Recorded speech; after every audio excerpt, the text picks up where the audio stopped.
Project अच्छा, digital कोई software बनाना है। हाँ, तो वो सॉफ्टवेयर अगर ऐसा है कि वो कैसीनो के काम के अलावा किसी और काम में इस्तेमाल ही नहीं हो सकता, फिर वो सॉफ्टवेयर बनाना नाजायज है।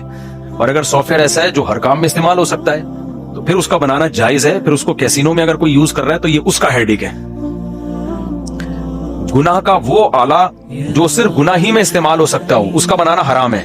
लेकिन अगर कोई ऐसा आला है जो बीसियों काम में, मैं चाकू की मिसाल देता हूं, छुरी से बंदे को गले भी कटते हैं, चोर भी इस्तेमाल करते हैं, तो छुरी बनाना फिर भी जायज है। अब उसका अगर वो किसी गुनाह में इस्तेमाल कर रहा है तो वो बहरहाल उसका अपना अमल है। हाँ, ये जरूर है कि आपको किसी के बारे में यकीन है कि मैं ये गुनाह की चीज बनाऊंगा जो जायज कामों में भी इस्तेमाल हो सकती है, लेकिन सामने वाला इसको नाजायज ही के लिए यूज करेगा, इसमें फिर ये मसला इख्तिलाफी है।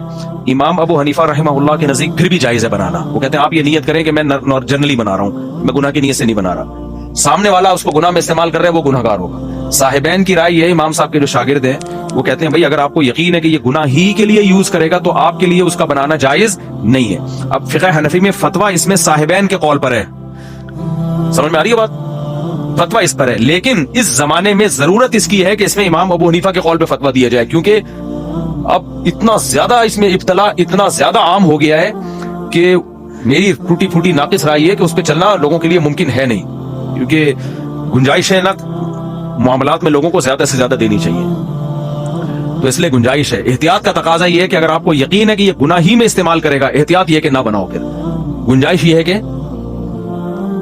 बना लिए, यानी बनाने की भी गुंजाइश है, एहतियात ये है कि ना बनाइए। बहरहाल नियत यही करनी है कि अल्लाह मैं इस नियत से नहीं बना रहा कि ये गुनाह करेगा। देखो, एक आदमी आपसे अंगूर खरीद के जाता है, आपको पता है शराब की फैक्ट्री में ये क्या बनाएगा, इससे शराब बनाएगा अंगूर से। एहतियात का तकाजा है उसको ना बेचा जाए। फतवे का तकाजा क्या है कि जायज है भाई, आप नियत ये करो भाई अल्लाह तो अंगूर बेच रहे हैं, अब ये शराब बना रहा है, ये इसका हेडेक है, मैं थोड़ी इसको कह रहा हूँ कि तू बना भाई, सही है ना? तो गुंजाइश ही है। तो फुकाहा के इख्तिलाफ का फायदा होता है ना। हजरत मौलाना शरीफ थानवी रहमहुल्लाह ताला का मलफूज है कि इस जमाने में कारोबारी मामलात में जितनी लोगों को गुंजाइश दी जा सकती है दी जाए, खालिस हराम से बच जाए, ये बहुत बड़ी बात है। शराब की फैक्ट्री ना खोल के बैठे, अंगूर बेचता रहे, ठीक है ना?